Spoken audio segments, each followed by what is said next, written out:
আজ 25শে বৈশাখ কবিগুরু তোমার জন্মদিনে প্রদীপ জেলে ধূপধুনায় ললাটে দিয়ে চন্দনের ফোঁটা, রজনী ফুলের মালা দিয়ে সাজাবো তোমায় সযত্নে।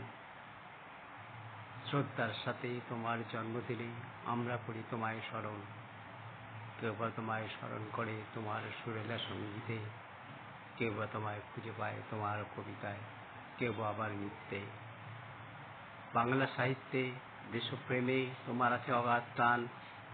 জালিয়ানওয়ালাবাগ হত্যাকাণ্ডের প্রতিবাদ পায় দেশভক্তির প্রমাণ। আদর্শ পিতামাতার সন্তান তুমি, কবিতা সাহিত্যে বাড়িয়েছ দেশের মান। বিশ্বের উচ্চ শিখরে পৌঁছে দিয়েছ ভারতের মান সম্মান।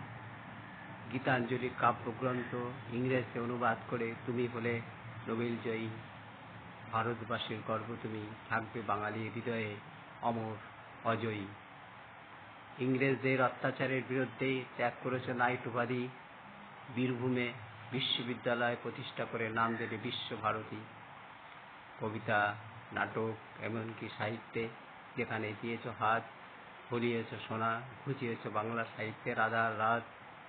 তোমার তুলির টানে ফুটে উঠেছে কালজয়ী জীবন্ত সব রূপরেখা। জোড়াসাঁকো ঠাকুর বাড়ির আর্ট গ্যালারিতে তার নিদর্শন পাওয়া যাবে দেখা।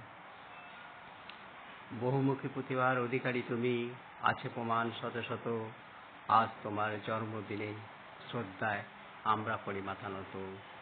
তোমার আদর্শ, তোমার দেশপ্রেম সর্বজনে শ্রদ্ধেয় পূজনীয়। বিশ্ববাসী তথা বাঙালির মনে প্রাণে থাকবে তুমি চিরস্মরণীয়। তোমার আদর্শ মাথায় নিয়ে পথ চলবো মোরা মিলেমিশে। আসুক যত বাধা বিপত্তি, থাকবো মোরা একসাথে। নমস্কার।